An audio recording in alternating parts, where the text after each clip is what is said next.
buen día. Gracias por venir a nuestro taller.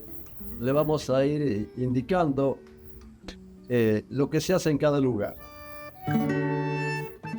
Yo tenía 8 años y a Tapalqué vino un conjunto folclórico con un señor que tenía un coso negro que se estiaba y a mí me llamó la atención. Y cuando dejó de tocar, fui y le pregunté, ¿qué tiene adentro? ¿Te imaginas lo que el tipo...? Bueno, me enamoré del bandoneón a los 8 años. Entonces cuando cumplí 9, le pedí a mis papás y a mi mamá que me compraran un bandoneón. Claro, mi papá era albañil, mi mamá ama de casa. Había para comer y para ir a la escuela, nada más.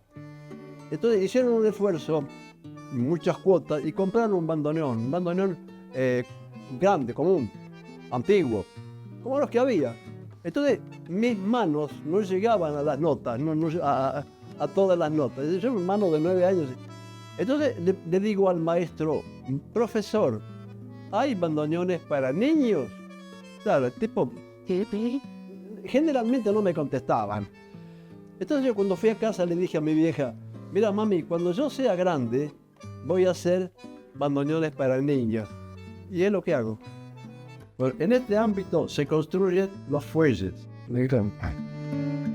Bueno, acá no hay ningún misterio, es cuestión de cortar cartón y pegarlo. Y se acabó. Se pone el cartón acá abajo y con estos elementos se van marcando, así es, y queda como fuera. Y después se arma.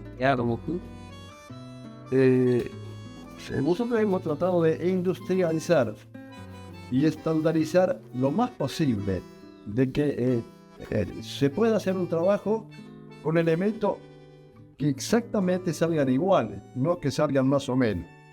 Entonces, esto está hecho de tal manera que sale un buen trabajo. ¿Y estas plantillas, quién las diseña? Colabora una persona que hace trabajo de AutoCAD, el dibujo AutoCAD, para hacer... Se corta con láser. Claro, mandar digamos, Yo hago el dibujo, claro. El técnico lo perfecciona, se prueba y después sale lo que tiene que salir. Y si sale mal, empezamos de vuelta. Claro. Porque para hacer un bandoneón no hay manuales, como para un piano, para un violín, para un acordeón. El bandoneón dejó de fabricarse, lo he repetido muchas veces, en marzo de 1938. Cuando empezó la Segunda Guerra Mundial. Ahí se cierra la fábrica. No se abrió nunca más. Bueno, aquí estamos en la sección fuelles. Toda esta parte, con los bastidores, todo sería la parte de... Y aquí tiene también esta chapita de la marca, si se puede observar aquí. Este lado. Sí.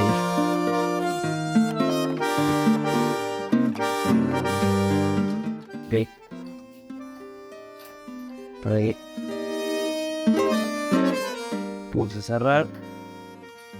Y ahora esto va.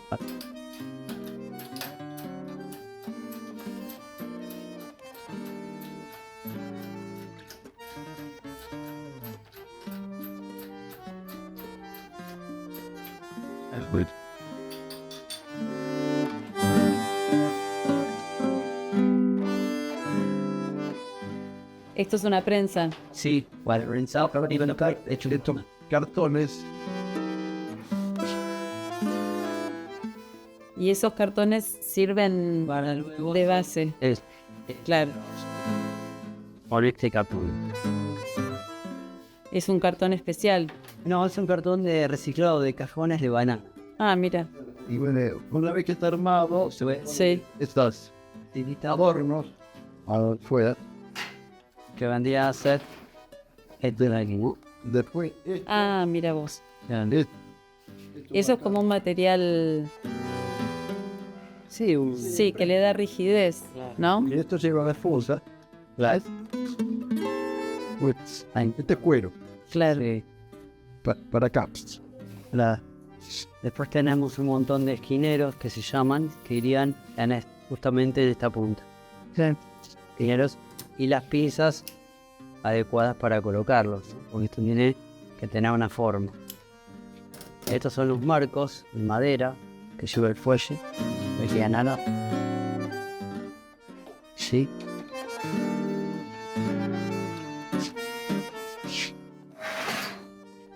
Y los colores, bueno, varían. ¿Cómo hacen para que varíen los colores? Ustedes los van... Diferentes técnicas. Esto es como una impresión Claro. para abaratar costo, pero después hay unos que esta técnica se llama suminagashi.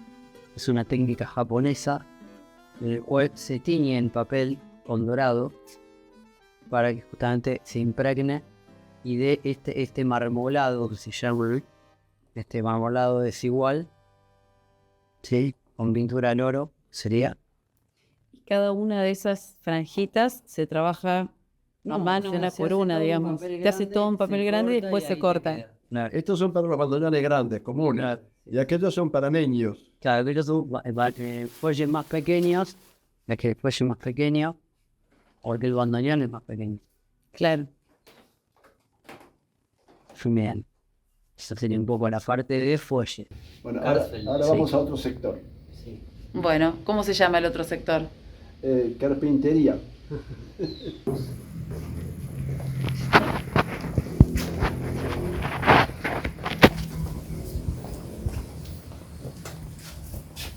¿Hay luz acá?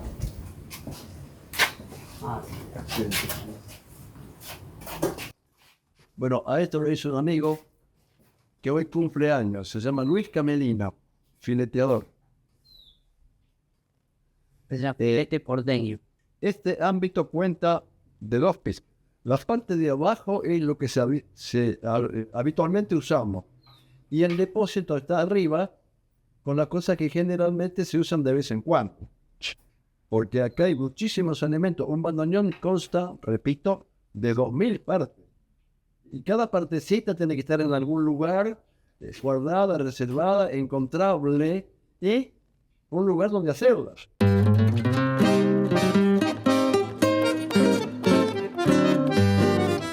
Este es el modelo de bandoneón para niños. Es más pequeño que los bandoneones tradicionales. Porque lo importante es empezar a aprender a los 10 años.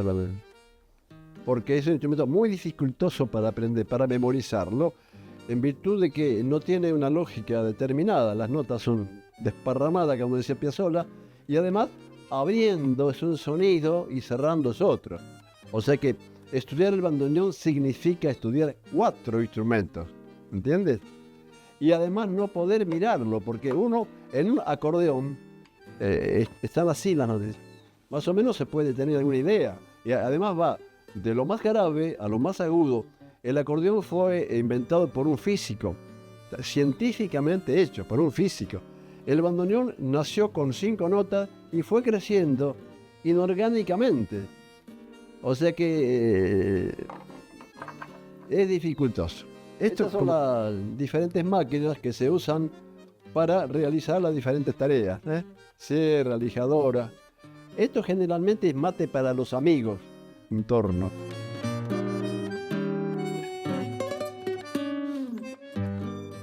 Lo primero que hay que cuidarse son los dedos.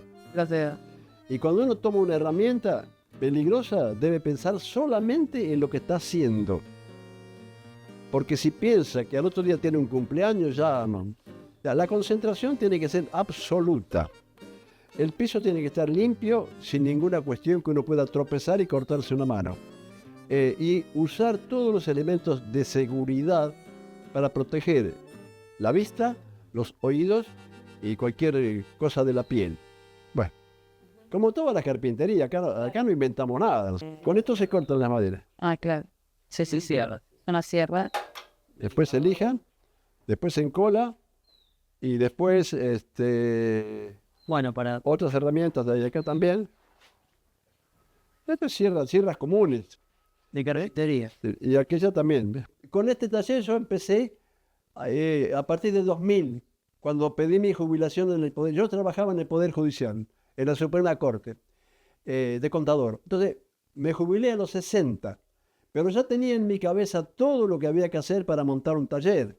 Ya había ido 2 veces a Alemania con una orquesta, a Karlsfeld, donde se hicieron todos los bandoneones, en la fábrica Alfred Arnold Karlsfeld. Bueno, y ahí me dediqué a hablar con la gente, a sacar dibujos, a sacar fotos, a preguntar cómo se hacía y quién eran los que todavía vivían. Bueno, todo eso me llevó a un entusiasmo tan grande que ni bien tuve de obtener mi jubilación y tener todo el día para mí, me puse a estudiar. Tuve que ir a Bellas Artes, a la clase de Gustavo Basso, ingeniero especialista en sonido. Bueno, ahí fui 6 meses a aprender lo que es algo de acústica, como una luz, yo en la bicicleta, tipo de 60 años, al lado de una piba de 20, de 18, bueno, no importa, algo aprendí. Y después tuve que ir a la Facultad de Ingeniería a hacerme asesorar por el ingeniero Carlos Llorente, que es especialista en metalúrgica. Entonces ahí me dijeron qué era, cómo se hacía, quién lo hacía, dónde conseguir el material. Claro, como uno es un artesano, cada cosa que va a comprar tiene que preguntar, porque son todas cosas caras. Pero tengo una gran suerte. Generalmente las cosas del taller me las regalan.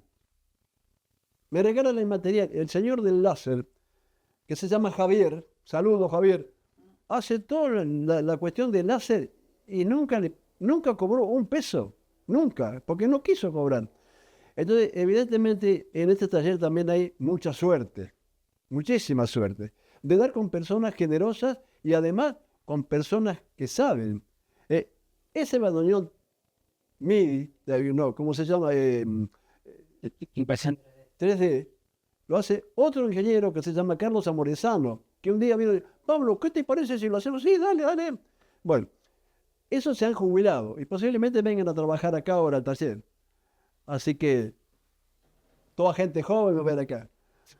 No, pero el que manda la batuta es Germán, que es el afinador y el que tiene la posta. ¿Cómo es trabajar con tu hijo? Compartir las horas del taller. Y como se comparte con otra persona, porque con Germán nosotros hemos estado en muchos grupos musicales, en orquestas. Entonces hay una confraternidad más del lado de la amistad que del lado filial. Yo ni me acuerdo que mi hijo, ¿entendés? Y cuando estudió bandoneón conmigo, le dije, mira, vos sos Germán, pero yo no te conozco. Te voy a tener con la misma rigidez que si fuera Juan Pérez. Y bueno, no, es excelente bandoneonista, muy buen afinador y sobre todo es un buen tipo. Es lo más importante.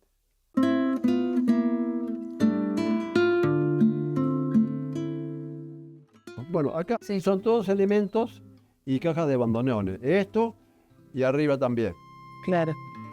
Ahí está. Y allá arriba tenemos los cartones para hacer los fuelles. Allá arriba. Todo muy ordenado. Bueno, y acá tenemos la parte, digamos, llamámosle la mesa de trabajo. Esta mesa de trabajo ha sido ubicada de tal manera que la luz del sol entra por esa ventana de allí, porque en la lutería se necesita una excelente luz, porque el bandoneón, como todos los instrumentos musicales, son elementos de precisión. Si usted toma una quena, una caña, y le pone unos agujeros donde no van, la quena no suena. Y esto es lo mismo. Es un producto que tiene que estar en el lugar justo, Claro. con la medida justa y con la precisión de que la nota sea la que corresponde. Bueno, y bueno, esto lo hizo una de mis hijas, Adriana, en el año 1996. Ella es de artes. Y esto estaba en la parte de atrás de un camión. Y me gustó y lo hice para acá. A ver. En algún lugar alguien te espera para compartir un sueño. Exactamente. No, y a tu espalda están los martillos. Si no hay orden, este trabajo no se puede hacer. Usted tiene que encontrar las cosas sin mirar. Y ordenada de modo de que no estén más o menos tiradas. Y si no hay orden, vuelvo a repetir, no es una cuestión de fanatismo o de psicosis. Tiene que ser así. Como usted va a un quirófano y tiene una tijera por un lado y hay que empezar a juntar, la instrumentadora automáticamente le da al cirujano todo lo que necesita. Acá más o menos lo mismo. Y estos son distintos tipos de martillos, Sí. además de algunas tierritas. Y abajo tenemos los martillos que son de madera. Claro. Estos, ¿cómo se hacen? En madera corta, esto se corta con láser. Se hace el marco y se pega. No es ningún misterio, es una caja. Como si hicieron en una caja de bombones, lo mismo. Y acaban las teclas. Y acaba el fuelle.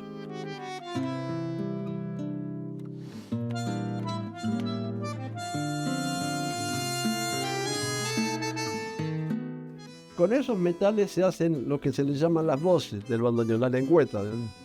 Es acero alemán y acero sueco. Y esto es un muñeco del pincha que se lo tengo que devolver a mi nieto.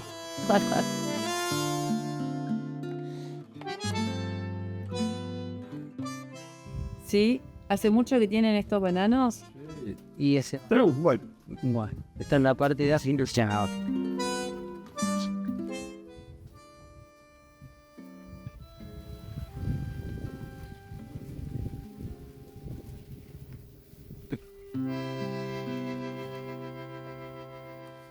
Bueno, entramos a otro sector. sí, este se llama sala de afinación.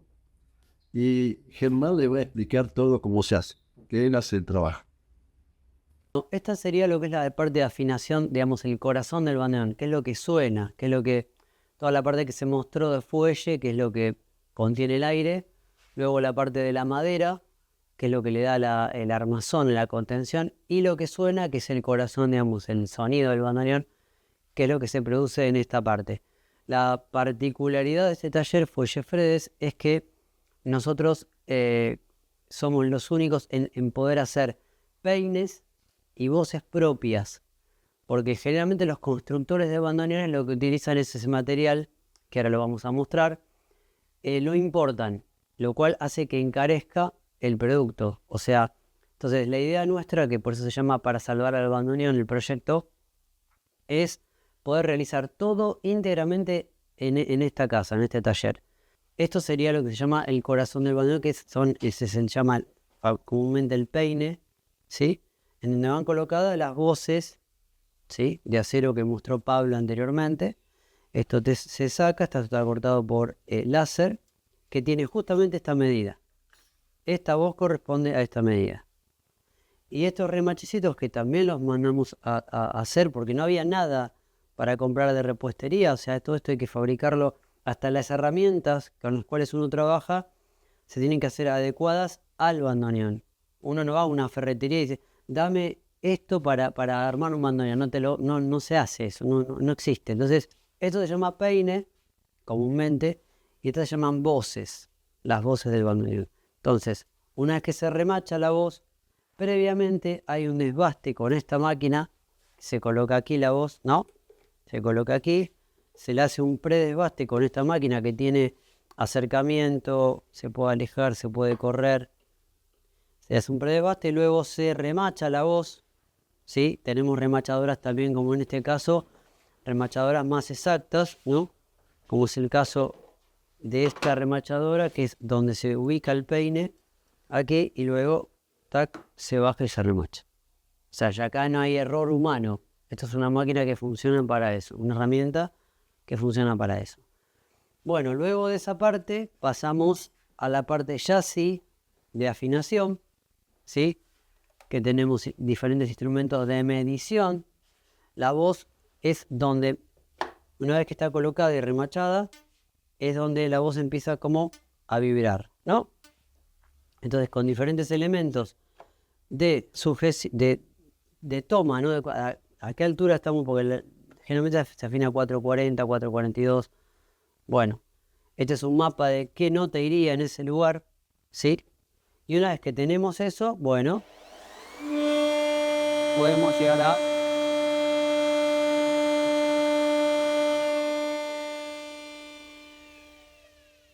¿Sí? Podemos determinar esa voz a qué altura estaría, ¿no? Con respecto a la afinación, ¿no? Y luego, con la lima podemos trabajar sobre la voz, ¿sí? Para darle el toque final, que sería.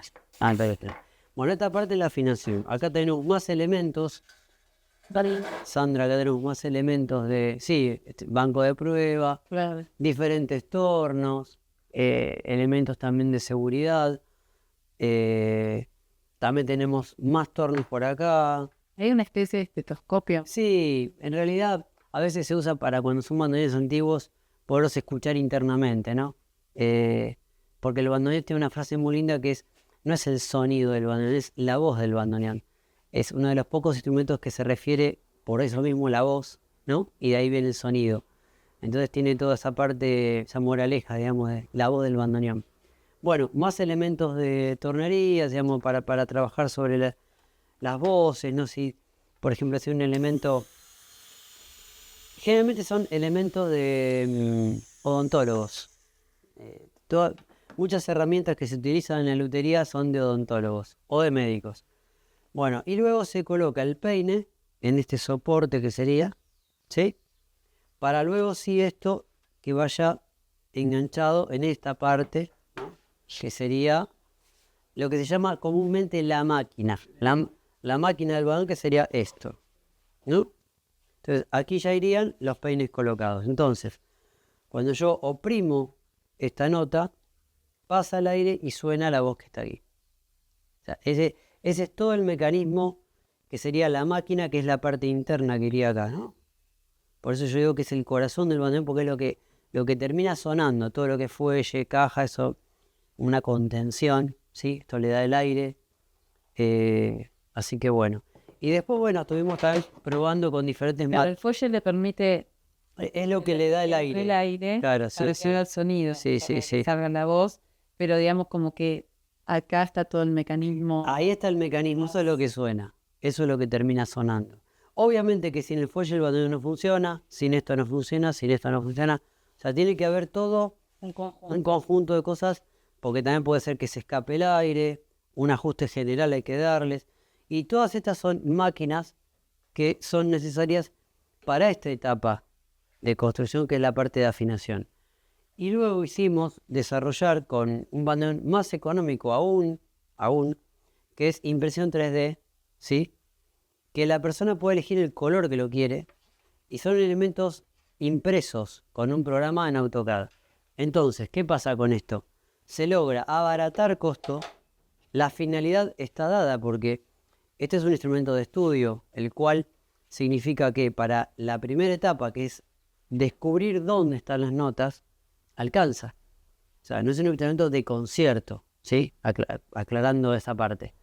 Pero bueno, es muy importante eso porque cuando uno habla de un bandoneón dice, uy, quiere que suene igual que un doble A. No, esto es un instrumento de estudio para niños y la idea es abaratar lo que más se pueda costos. Que pueden experimentar y después ver. Claro, porque a futuro es como todo, hay violines que son chinos, que son más baratos, no sé, pianos que son económicos, teclados, en vez de un piano el papá compra un teclado para ver si a él le gusta. Tal cual. Entonces, digamos, no se va a gastar un montón de dinero en un instrumento antiguo pudiendo acceder a esto, ¿no? Claro. Bueno, y todos estos elementos que llaman de construcción, se trabajan en esta parte también, porque son cosas finas, muy finas, para desarrollar, y luego se colocan aquí, ¿sí?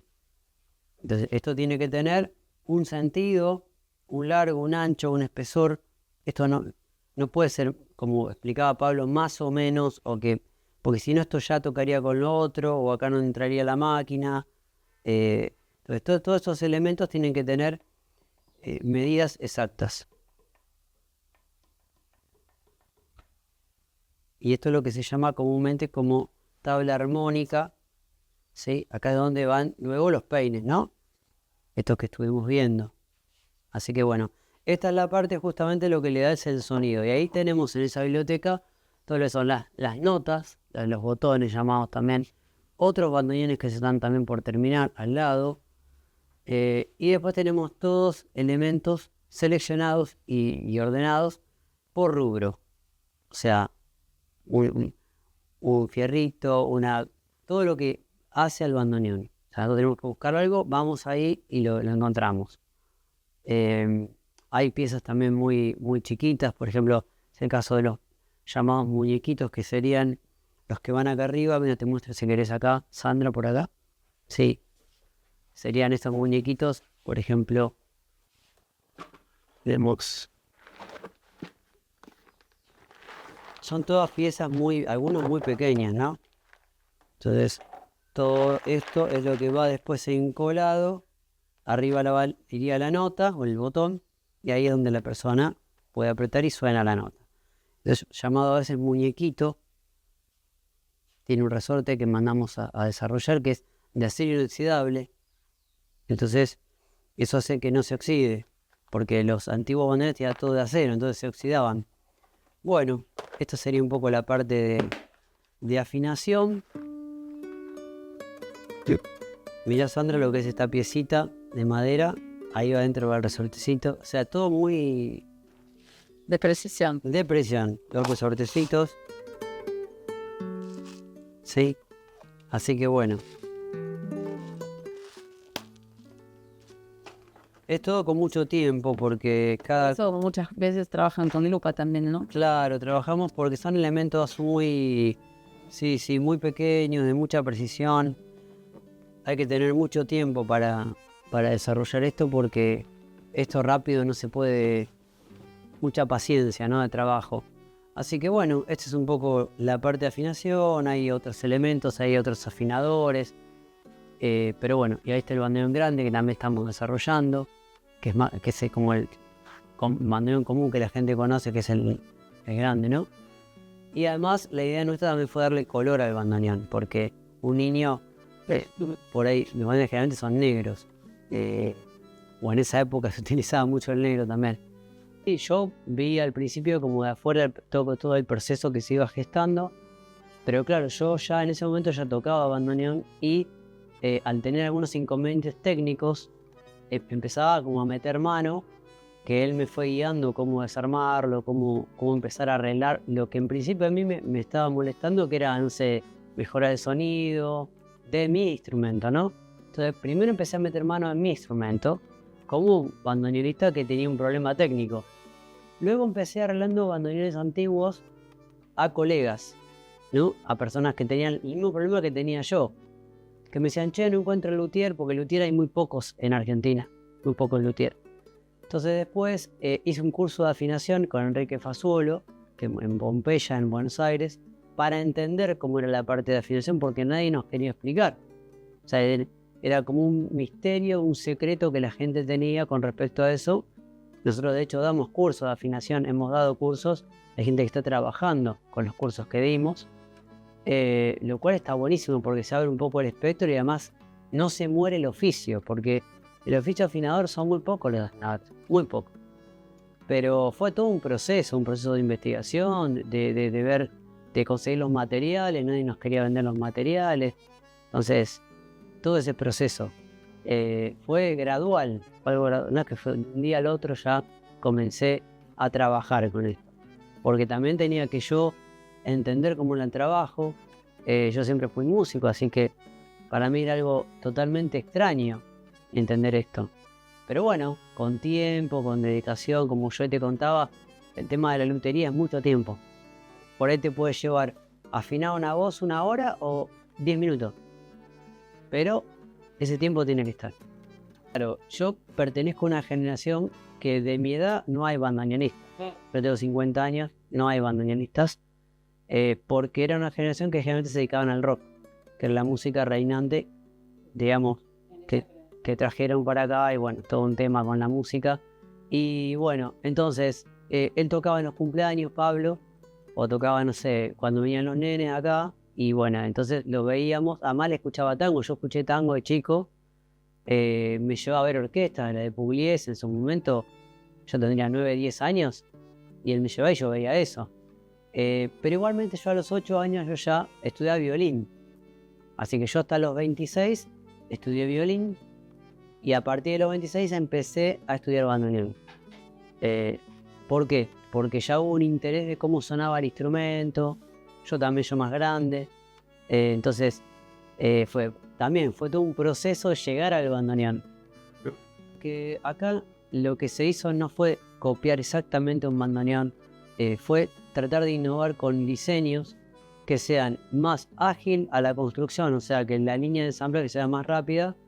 ¿Para qué? Para lo mismo, para abaratar costos, para que no me lleve un año hacer una piecita y yo cuánto tengo que cobrar por ese tiempo a la persona. Entonces fue hacer un desarrollo que funcione en esa parte específica, pero que sea más ágil a nivel constructivo. Pero esto es algo muy noble porque el arte hoy en día, más que nunca, es algo que está en extinción. Entonces, por el tema de todo lo que es la computación, internet, los chicos hoy en día, yo doy clases de bandoneón y te atienden cada vez menos. Entonces hay un problema con el tema del celular y todo eso, es que entonces estamos contra la marea nosotros.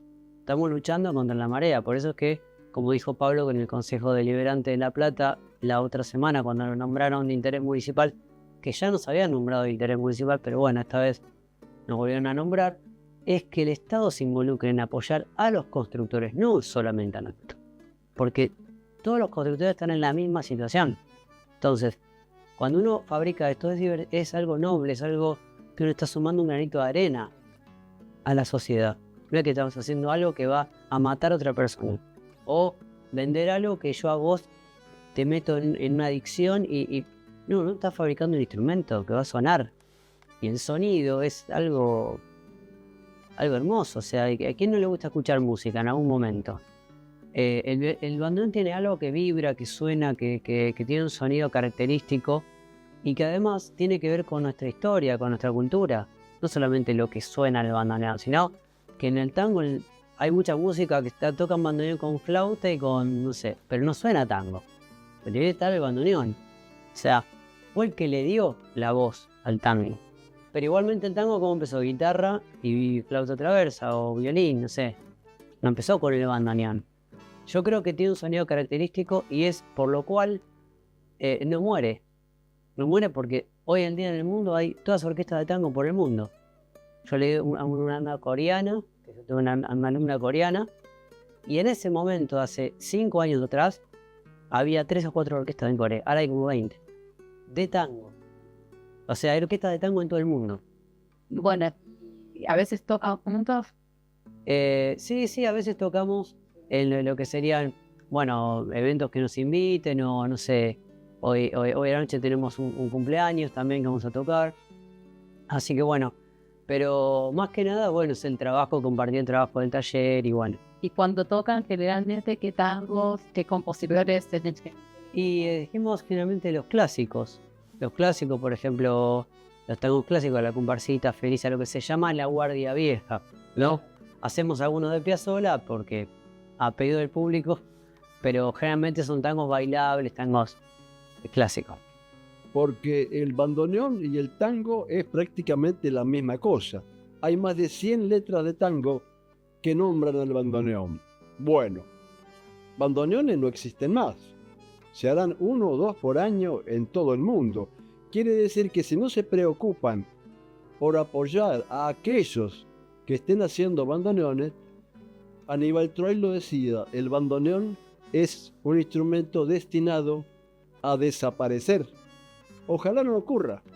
Y tampoco estamos pidiendo una ayuda para nosotros. Estamos pidiendo una ayuda a todo aquel que intente hacer un instrumento de esto, que es un gran trabajo, un gran desafío, y a veces son más las amarguras que las alegrías, porque una cosa no sale, porque no se consigue, porque si uno lo quiere vender, ¡uy, pero qué caro! Bueno, es una serie de cuestiones que un artesano individualmente no lo puede sobrellevar. Acá tendría que haber una actitud de todas las provincias de la nación a los efectos de decir, bueno, ¿qué hacemos con esto que se nos acaba?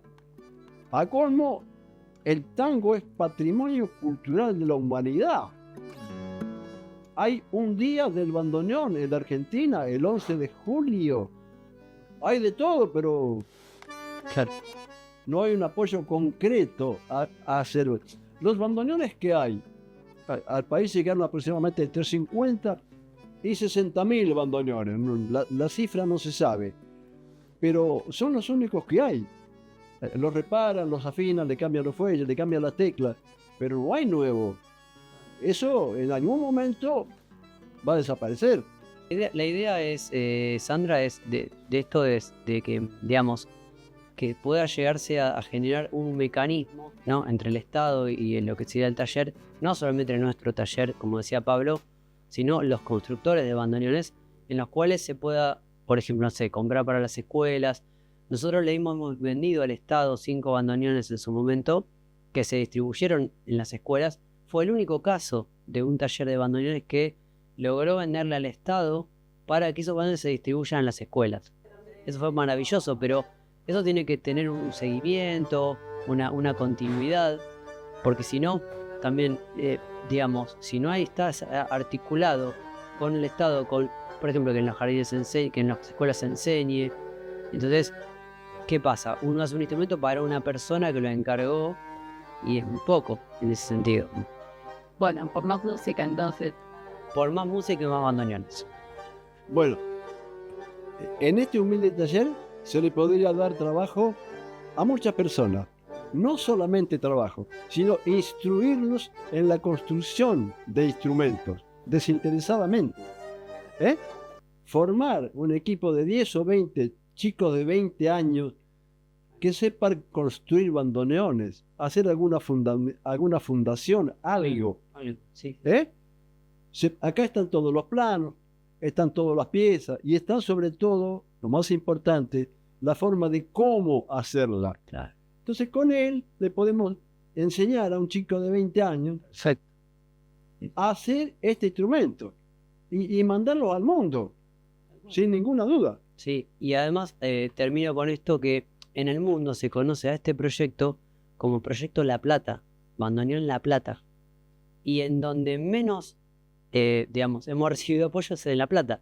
Entonces es una incoherencia, o sea, lo que está pasando. Pero bueno, ojalá que esto se pueda visualizar, ver, y como dice Pablo, el taller está abierto a cualquiera que quiera participar, obviamente instruyéndolo, ¿no?, en la construcción.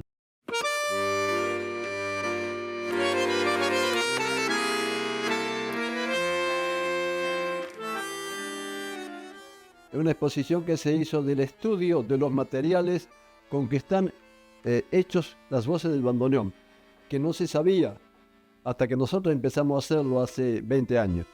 Entonces fuimos a la Facultad de Ingeniería y ahí se estudió que el acero que estaban hechas las voces del bandoneón era de acero al carbono 1070 y que los peines o soportes o platinas eran de zinc.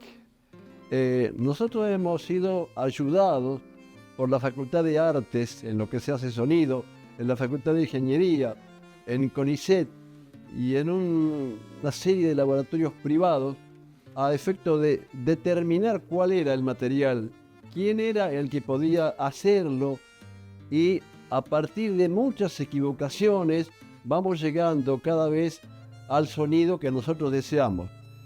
Porque esto no es cuestión de tomar maderita, cartón y cuerito y pegarlo. Esto es un mundo. Es un mundo que uno se levanta a la mañana y dice, no, ¿por qué hice esto que está mal hecho? Bueno, es cuestión de tirarlo y empezar de nuevo. O sea que la única virtud de nuestro taller es la perseverancia. Acá no hay sábado, no hay domingo. Se piensa todos los días, se dibuja. Y si uno no sabe, va al que sabe y le dice, ¿esto cómo lo harías? Porque él es músico, pero yo estudié para contador. Trabajé 30 años de contador. Entonces, el contador con esto no tiene nada que ver. Pero sí tiene que ver la disciplina.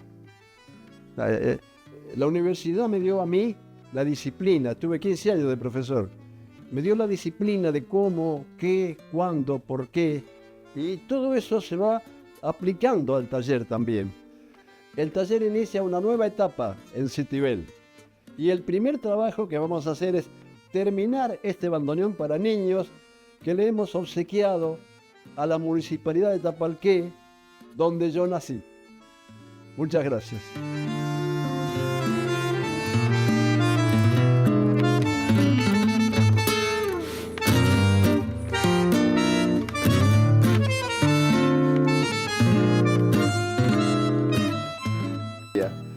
Bueno, muchísimas gracias por todo. Gracias por todo.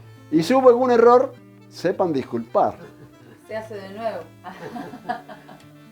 Como dice él, Claro, se hace de de nuevo nuevo, si hay se hace un de error. A ver, y acá esto es lo de la Bienal de...